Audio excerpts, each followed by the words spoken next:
नमस्कार, स्वागत है आपका बड़ी खबर में और मैं हूं आपके साथ शाफनी पटनायक। इस बुलेटिन में हम बात करेंगे दिन भर की 4 बड़ी खबरों के बारे में और शुरुआत करेंगे पहली खबर से। यहां पर पहली खबर 2024 की तैयारियों से जुड़ी है। इसी कड़ी में जगाधरी में हरियाणा बीजेपी विधायक दल की बैठक हुई। दूसरी खबर प्रदेश के 6 राज्यों से है, जहां एनआईए ने टेरर फंडिंग गैंगस्टरों के खिलाफ कार्रवाई करते हुए कई ठिकानों पर छापेमारी की। तीसरी खबर रेवाड़ी से, जहां जमीन के कब्जे को लेकर दो पक्षों में विवाद इतना बढ़ गया कि पुलिस के सामने ही दोनों पक्षों में मारपीट हो गई। वहीं चौथी खबर फरीदाबाद से है, जहां सीएम फ्लाइंग टीम ने लोहे की प्लेटों को तेजाब से सफाई करने वाली कंपनी पर रेड की है और उसके खिलाफ फिलहाल कार्रवाई की जा रही है। इन तमाम 4 बड़ी खबरों पर हम विस्तार से चर्चा करेंगे, जहां पर शुरुआत करेंगे 2024 को लेकर बैठकों का दौर लगातार जारी है। आज बीजेपी की कार्य समिति की बैठक थी। कई मंत्री, सांसद और विधायक इस बैठक में शामिल हुए और ऐसे में कई महत्वपूर्ण मुद्दों पर चर्चा की गई है। इस बैठक में ये हम विस्तार से चर्चा करेंगे कि वो कौन कौन से मुद्दे थे जिस पर आज इस बैठक में चर्चा की गई है, किस तरीके की रणनीति चुनाव को लेकर तैयार की गई है। वहीं दूसरी खबर, जहां बदमाशों पर एनआईए की छापेमारी देखी गई और एनआईए लगातार अलग अलग ठिकानों पर छापेमार कार्रवाई कर रही है। तीसरी खबर जमीन विवाद से जुड़ी हुई है, जहां पर जमीन विवाद को लेकर दो पक्षों में विवाद हो गया और उसके बाद बात इतनी बढ़ गई कि पुलिस की मौजूदगी में ही दोनों पक्षों में मारपीट शुरू हो गई थी। इस पूरे मामले पर क्या कार्रवाई की गई, इस पर भी हम विस्तार से चर्चा करेंगे और सीएम फ्लाइंग की बड़ी कार्रवाई भी आज देखने को मिली।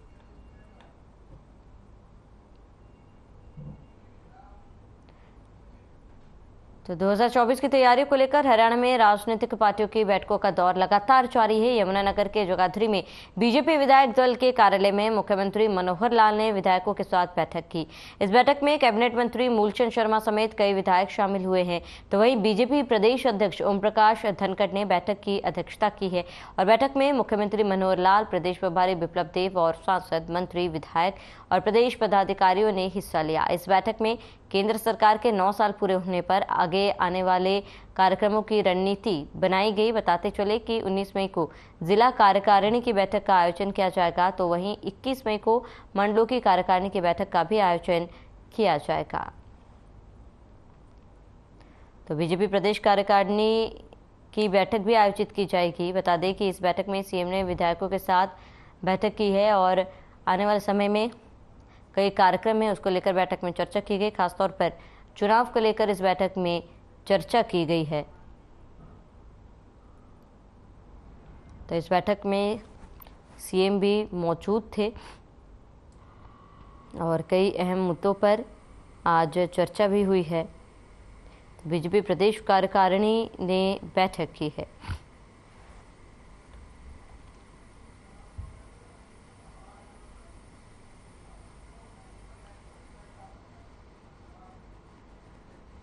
प्रोफेसर वीरेंद्र सिंह चौहान हमारे साथ बीजेपी प्रवक्ता जुड़ चुके हैं। प्रोफेसर वीरेंद्र सिंह जी, आपका बहुत बहुत स्वागत है।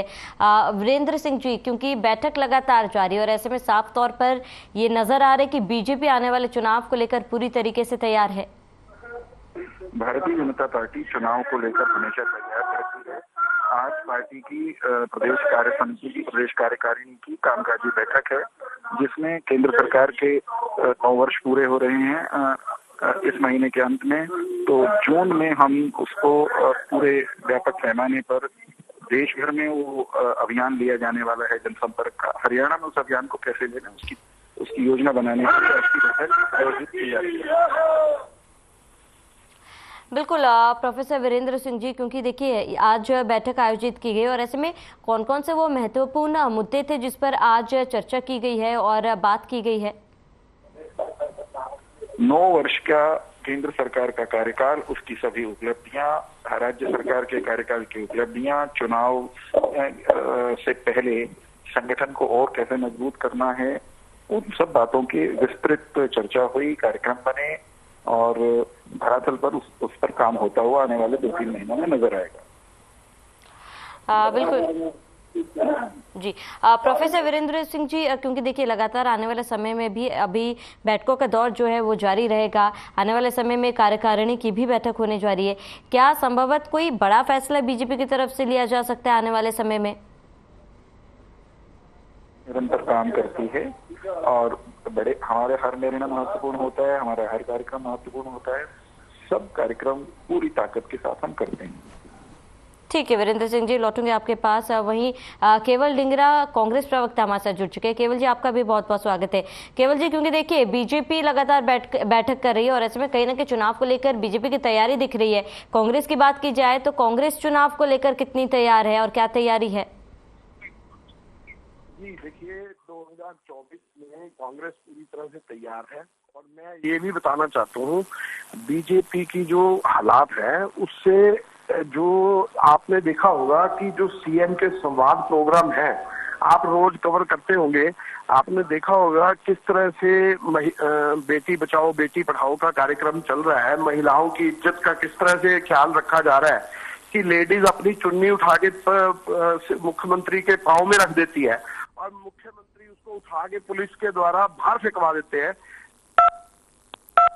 पूरे प्रदेश के अंदर जो चल रहा है और जिस तरीके से अदर देन बाकी काम चल रहे हैं, किसी को आम आदमी पार्टी का कार्यकर्ता बोल के उठवा के फेंकवाया जाता है, किसी को दूसरा। मुख्यमंत्री जो होता है वो हरियाणा का होता है, उसको आम आदमी पार्टी बीजेपी कांग्रेस से कोई लेना देना नहीं होता। उसको काम जो हरियाणा के लोग जाएंगे, मुख्यमंत्री को उसका जवाब देना होता है, जवाबदेही होती है। 9 साल तक घर बैठे रहे, अब जब 9 साल के बाद जब जाना शुरू किए हैं तो लोगों के गुस्से का सामना करना पड़ रहा है और जिस समय गुस्से का सामना करते हैं तब भागते हुए नजर आते हैं और लोगों को अरेस्ट करते हुए मुख्यमंत्री नजर आते हैं। अब रही कांग्रेस की बात। कांग्रेस ने अपने 10 साल के अंदर जो काम किए थे, जो विकास किया था, जिस तेजी से जो है जॉब मिली थी लोगों को, जिस तेजी से बिजनेस बढ़े थे, जिस तेजी से हमारा हरियाणा प्रदेश का विकास हुआ था, उसी तेजी के साथ दोबारा से काम करने का काम करेंगे। हमने कर्जा लिया नहीं, इन्होंने कर्जा लेकर प्रदेश को डुबोया है। हम उस कर्जे को वापस अदायगी करके अपने सिस्टम को ठीक करने का प्रयास करेंगे और लोगों को उनकी सुविधाएं जो मिलनी चाहिए, जो उनकी नौकरी मिलनी चाहिए, जो उनके बिजनेस ठीक होने चाहिए, जो जीएसटी के माध्यम ठीक होने चाहिए, जो सारी चीजों के जो काम हो सकते हुए वो सारे काम करने का काम करेंगे। और ये भी साथ में कहा है, बुजुर्ग आदमी जो होगा उसको 6,000 की पेंशन देंगे, जिससे उसका जो जीवन यापन है वो ठीक से हो सके। सिलेंडर जो है वो 500 रुपए का देने का काम करेंगे, जो इन्होंने 400 का 1100 कर दिया, उसको 500 रुपए का सिलेंडर पहुंचाने की पूरी कोशिश करेंगे। और इसी तरीके से और भी बहुत सारे कार्यक्रम गरीबों के लिए भी और दूसरे लोगों के लिए भी इसको चलाएंगे, जिससे आम लोगों का जीवन यापन ठीक से हो सके। ठीक है केवल जी, लौटेंगे आपके पास। वही इनेलो प्रवक्ता ओंकार सिंह जी हमारे साथ जुड़ चुके हैं। ओंकार सिंह जी, आपका बहुत बहुत स्वागत है। ओंकार सिंह जी, देखिए हम अभी बात कर रहे थे 2024 की तैयारियों को लेकर। बीजेपी द्वारा लगातार बैठकों का दौर जारी है, बीजेपी की तैयारी दिख रही है। अभी केवल डिंगरा जी भी बता रहे कि अपने सिस्टम को सुधारने की भी कोशिश की जाएगी। कांग्रेस की अपनी तैयारी है। इनेलो की बात की जाए तो इनेलो कितनी तैयार है चुनाव को लेकर? देखिए श्रावणी जी, 24 फरवरी 2023 से लेके चौधरी अभय सिंह चौटाला जी की जो परिवर्तन पद यात्रा चल रही है, 4200 किलोमीटर की यात्रा, 90 हल्के, प्रत्येक हल्के में 3 दिन, ये ग्राउंड लेवल पर तैयारी हो रही है। ड्राइंग रूम की तैयारी नहीं है। कांग्रेस ड्राइंग रूम की राजनीति करती है। इनके आपस में जूत बज रहे हैं, एक दूसरे के जूत बज रहे हैं। शैलजा उसको बुरा कहती है, हुड्डा उसको बुरा कहता है, आपस में बूट बज रहे हैं। और जहां तक बीजेपी की बात है, बीजेपी को 9 साल हो गए काम करते हुए, शासन चलाते हुए। अगर इन्होंने कोई काम किया हो, इनको तो वोट मांगने की जरूरत नहीं है। जिस व्यक्ति ने 9 साल प्रदेश की बागडोर संभाली हो और उसके बावजूद भी खेत में जाकर उसको कणक के गेहूं के दाने गिनने पड़ रहे हो, इसका मतलब कहीं ना कहीं काम में कमी रहेगी। आज अगर इन कांग्रेस में और बीजेपी में दोनों में अगर जनता में बीच में जाने की होड़ लगी है तो सिर्फ चौधरी अभय सिंह चौटाला जी की परिवर्तन पद यात्रा के कारण लगी है। आज आप देख लीजिए, जब से यात्रा चली है तकरीबन 1500 किलोमीटर पूरे हो चुके हैं। और ऐसे भी लोग थे जो कहते थे कि 300 किलोमीटर नहीं चल सकते अभय सिंह चौटाला जी, लेकिन 1500 किलोमीटर पूरे हो चुके हैं। और दूसरा मैं कहना चाहूंगा, आज महंगाई की मार से प्रत्येक व्यक्ति परेशान है। जो इनेलो ने घोषणा की है कि प्रत्येक गृहिणी को रसोई खर्च चलाने के लिए 1100 रुपए प्रति माह और एक गैस सिलेंडर प्रति माह मुफ्त दिया जाएगा, बहुत बड़ी घोषणा है। और एक चीज और कहना चाहूंगा, इनेलो एकमात्र ऐसी पार्टी है और चौधरी अभय सिंह चौटाला जी एकमात्र ऐसे नेता है आज के दिन में जो जुबान के धनी है, जो कहते हैं वो कर देते हैं। इसके साथ ही 7500 रुपए बुढ़ापा पेंशन करने का जो घोषणा की और प्रत्येक घर में से एक रोजगार, और रोजगार ना दिए जाने की स्थिति में 21,000 रुपए पढ़े लिखे शिक्षित को बेरोजगारी भत्ता इसका मकसद आप समझते हैं कि प्रत्येक व्यक्ति को रोजगार शर्तियां मिलेगा। आज देखिए प्रदेश में कर्ज 4 लाख करोड़ के करीब हो गया।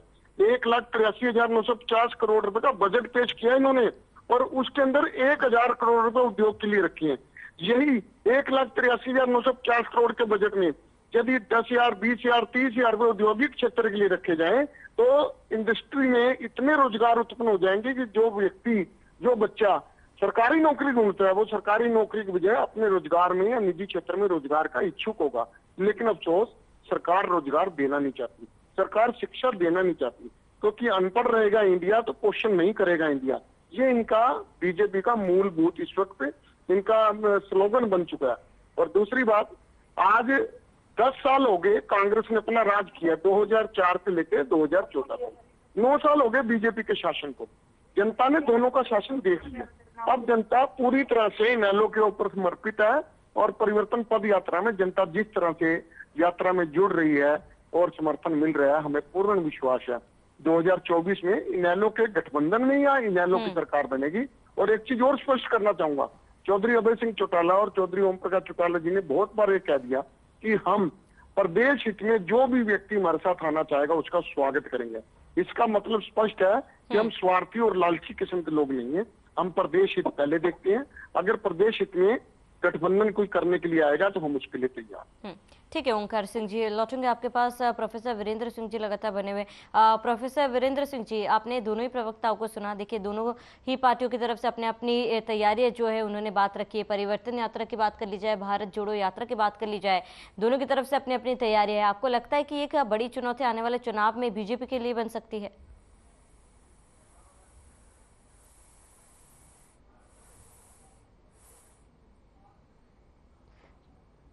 चलिए, लगता है संपर्क टूट गया है। ठीक है ओमकार सिंह जी, क्योंकि आप तमाम तैयारियां भी बता रहे थे और क्योंकि देखिए बीजेपी जो है लगातार बैठक कर रही है, आज भी बैठक थी बीजेपी की, आने वाले समय में भी लगातार बैठकों का दौर जो है वो जारी रहेगा। आपको लगता है कि क्योंकि यात्रा की भी बात आप कह रहे थे, परिवर्तन यात्रा जो है जनता से जुड़ने की भी कोशिश फिलहाल इनेलो कर रही है, तो ऐसे में क्या बीजेपी के लिए ये यात्रा एक बड़ी चुनौती आने वाले समय में बन सकती है? देखिए चुनौती बन नहीं सकती, चुनौती बन चुकी है इनेलो। और इसीलिए आज 9 साल के शासन के बाद मुख्यमंत्री महोदय को खेतों में जाना पड़ रहा है। आज से पहले कहाँ थे ये लोग? ये सिर्फ ड्राइंग रूम की राजनीति करते हैं और हम लोग धरातल पर जनता के बीच में जाके राजनीति करते हैं। राजनीति में हम जनता की सेवा करने के इच्छुक हैं। और सबसे बड़ी बात यह है कि 2024 में जनता अब अपना मन बना चुकी है। एक बात तो स्पष्ट है, 2024 में बीजेपी और जेजेपी ये कहीं भी नहीं नजर आएंगे, जड़ से खत्म है।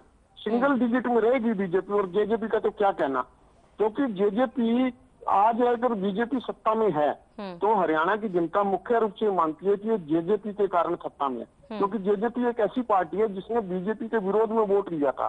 जो ये कहते थे ब्याह खट्टर का और फोटो मोदी की, जो ये कहते थे मोदी न्यूज है, मोदी न्यूज है, और फिर बाद में मोदी की गोदी में भी जाके बैठ गए लोग।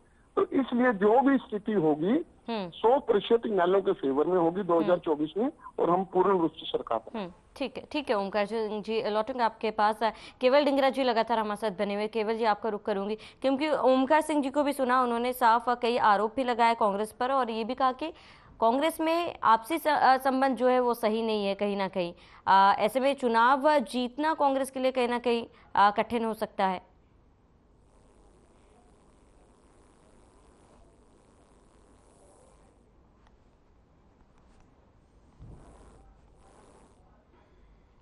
चलिए, लगता है केवल जी की आवाज़ नहीं पहुंच पा रही, दोबारा जुड़ने की कोशिश करेंगे। ओमकार सिंह जी लगातार हमारे साथ बने हुए। ओमकार सिंह जी से मैं ये सवाल पूछना चाहूँगी, क्योंकि चुनाव में बेहद ही कम समय बाकी है, अगर इनेलो की तैयारी की बात की जाए तो इनेलो कितनी तैयार है? देखिए श्रावणी जी, चुनाव की तैयारी हमेशा धरातल पर जाकर होती है, जनता के बीच में जाकर होती है। देखिए 24 फरवरी से लेके हम जब से पद परिवर्तन यात्रा में लगे हैं और 25 सितंबर को ये कुरुक्षेत्र में जाके समाप्त होगी, तब तक देखना पूरे हरियाणा का माहौल एकदम से बदल चुका होगा। जब हम 90 के 90 हल्के में पद परिवर्तन यात्रा कर रहे हैं और जनता से प्रत्यक्ष रूप से जुड़ रहे हैं, तो मेरे को नहीं लगता आज जनता परेशान है। और जनता के दुख में आप देखिए कौन खड़ा हुआ। आपने विधानसभा की डिबेट भी देखी होगी, विधानसभा में क्वेश्चनिंग भी देखी होगी। विधानसभा में कौन सा ऐसा नेता है अभय सिंह चौटाला जी के अलावा जो जनता के मुद्दों को उठा रहा था और जनता के हित में खड़ा था। और सबसे बड़ी बात है, जिस वक्त चौधरी अभय सिंह चौटाला जी को जनता के मुद्दे उठाने के एवज में नेम किया गया, बाहर निकाला गया, उस वक्त कांग्रेस का फर्ज बनता था मुख्य विपक्षी दल होने के नाते अभय सिंह चौटाला जी का राजनीतिक मतभेद से ऊपर उठकर जनता के हित में समर्थन करे, लेकिन उन्होंने नहीं किया। तो ये बहुत बड़ी बात है। एक अकेला विधायक अगर जनहित के मुद्दे उठा रहा है तो ये जनता भी देखती है। आने वाले समय में इसका 100% कहीं ना कहीं प्रभाव आएगा। ठीक है, ओमकार सिंह जी हमारे साथ जुड़ने के लिए आपका बहुत बहुत शुक्रिया। केवल जी हमारे साथ जुड़ने के लिए बहुत बहुत शुक्रिया। वीरेंद्र सिंह जी हमारे साथ जुड़ने के लिए आपका बहुत बहुत शुक्रिया। राष्ट्रीय जांच एजेंसी यानी एनआईए इन दिनों लगातार एक्शन मोड में है। टेरर से जुड़े मामले को लेकर आपको बताते हैं कि गैंगस्टरों पर नकेल कसनी हो या फिर देश के बाहर बैठे देश के दुश्मनों की किसी भी राष्ट्र विरोधी हरकत पर लगाम लगानी हो, देश की हर एक गतिविधि पर एजेंसी नजर रखती है। ऐसा ही आज सुबह हुआ जब एजेंसी ने अचानक से सैकड़ों जगहों पर छापा मारा और ये कार्रवाई लगातार जारी है। जानकारी के लिए बताते कि देश के 6 राज्यों हरियाणा, पंजाब, राजस्थान, उत्तर प्रदेश, उत्तराखंड और मध्य प्रदेश में आतंकी नशीले पदार्थों के तस्करों, गैंगस्टरों के गठजोड़ के मामलों में 100 से अधिक स्थानों पर तलाशी ली। आतंकवाद रोधी एजेंसी ने राज्य पुलिस बलों के साथ मिलकर बुधवार तड़के से परिसरों और संदिग्धों से जुड़े अन्य स्थानों पर छापेमारी की है। एनआईए की छापेमारी अभी भी जारी है। बता दें कि एनआईए की टीम ने प्रदेश के कई जिलों में छापेमारी की। इस कड़ी में कालावली, सिरसा, अंबाला, सोनीपत, बहादुरगढ़, करनाल और रोहतक जिले में शामिल है। राज्य में अचानक हुई इस कार्रवाई से हड़कंप मचा हुआ है।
गैंगस्टरों के खिलाफ लगातार कार्रवाई की जा रही है। आपको बता दें कि टेरर फंडिंग में अचानक कार्रवाई से हड़कंप मच गया और कई स्थानों पर एनआईए द्वारा छापेमार कार्रवाई की जा रही है। 6 राज्यों में एनआईए ने लगातार छापेमार कार्रवाई की और ऐसे में आपको बता दें कि एनआईए लगातार टेरर फंडिंग को लेकर कार्रवाई जो है वो कर रही है और सख्त नजर आ रही है। एनआईए अचानक कार्रवाई से हड़कंप मचा हुआ है और करीब 6 राज्यों में एनआईए ने छापेमार कार्रवाई की। हरियाणा की बात की जाए तो हरियाणा में भी एनआईए द्वारा छापेमार कार्रवाई की जा रही है। टेरर फंडिंग गैंगस्टरों के खिलाफ कार्रवाई लगातार जारी है। अचानक हुई कार्रवाई से हड़कंप मचा हुआ है और 6 राज्यों में एनआईए ने छापेमार कार्रवाई की और टेरर फंडिंग गैंगस्टरों के खिलाफ कार्रवाई लगातार जारी है।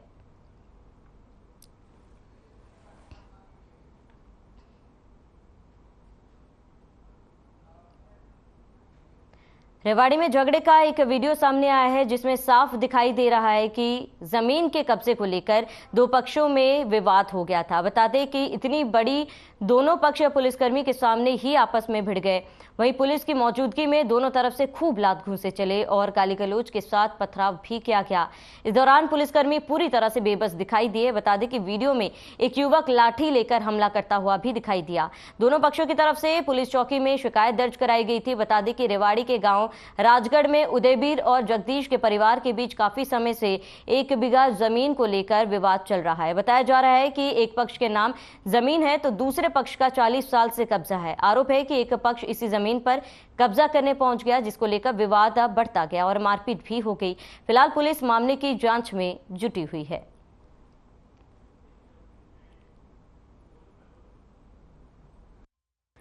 तो मामले का वीडियो लगातार वायरल हो रहा है। जमीन को लेकर 2 पक्षों में विवाद इतना बढ़ गया कि आपको बता दें कि पुलिस के सामने ही दोनों पक्षों में हाथापाई हो गई और एक दूसरे पर लाठी डंडों से हमला किया गया और इस विवाद का वीडियो जमकर वायरल हो रहा है। पुलिस द्वारा रोकने की भी कोशिश की जा रही है, लेकिन इसके बावजूद भी लोग आपस में भिड़ते हुए नजर आए और जमीन विवाद को लेकर लात घूंसे चले थे पुलिस के सामने।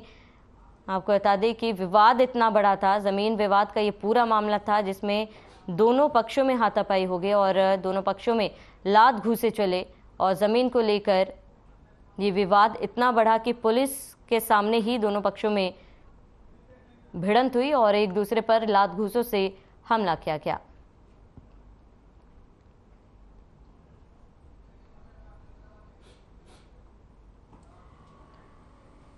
फरीदाबाद में सीएम फ्लाइंग टीम ने लोहे की प्लेटों को तेजाब से सफाई करने वाली कंपनी पर रेड कर दी। गुप्त सूचना के आधार पर टीम ने थाना डबुआ के गांव बाजरी एनआईटी में कार्रवाई को अंजाम दिया। यहां गली नंबर 1 के प्लॉट नंबर 2 में लोहे की चद्दर केमिकल से वॉशिंग होती है। टीम जब पहुंची तो मौके पर केमिकल से वॉशिंग की जा रही थी। कंपनी ने प्रदूषण विभाग से भी कोई एनओसी नहीं लिया हुआ था। टीम ने आगे की कार्रवाई शुरू कर दी। तो वॉशिंग कंपनी पर टीम ने छापा मारा है और आपको बताते कि फरीदाबाद का ये पूरा मामला केमिकल से अब लोहे की चादर वॉश होती है और ये पूरा वीडियो भी कैमरे में कैद हुआ है। सीएम फ्लाइंग की टीम की बड़ी कार्रवाई देखने को मिली जहां पर लोहे की प्लेटों को एसिड से साफ किया जा रहा था। ज्यादा जानकारी के लिए संवाददाता मोनू पांचाल हमारे साथ जुड़ चुके हैं। मोनू, क्या कुछ पूरी जानकारी है इस पूरे मामले को लेकर? देखिए, मैं आपको बता दूं श्रावणी, जिस तरीके से सीएम फ्लाइंग जो है लगातार जो है छापेमारी कर रही है, उसके साथ इसी कड़ी में जो है फरीदाबाद में जिस तरीके से अवैध तरीके से जो तेजाब वाली कंपनियां हैं जो चल रही हैं अवैध तरीके से, उन पर जो है छापा मारा है।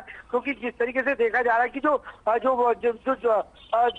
धरती में जो जल है उसको लेकर के जिस तरीके से जो सोख्ता जो बनाया जाता है वो जो केमिकल को जो सोख्ते में डालते हैं तो उसको लेकर के जो पानी स्थल है उसका जो पानी है वो खराब होता है। तो इसको लेकर के अवैध तरीके से जो चल रही केमिकल की फैक्ट्रियां हैं उन पर लगातार छापेमारी की जा रही है। तो सीएम फ्लाइंग एक्टिव मूड में नजर आ रही है और जो अलग अलग जो महकमे हैं, महकमों की बात की जाए या डिपार्टमेंटों की बात की जाए या प्राइवेट फैक्ट्रियां जो अवैध तरीके से चल रही है उनको लेकर के यहाँ पे लगातार छापेमारी की जा रही है। लेकिन इस बात की बात की जाए तो जो है फरीदाबाद में जो अवैध तरीके से जो केमिकल की जो फैक्ट्रियां तेजाब जो अवैध तरीके से जो लोहे को साफ करने वाला जो तेजाब केमिकल होते हैं उन पर छापामार कार्रवाई यहाँ पर की गई है। जी मोनू, इस पूरे मामले में कितने लोगों को के खिलाफ कार्रवाई जो है की गई है और आगे किस तरीके से इस कार्रवाई को बढ़ाया जाएगा?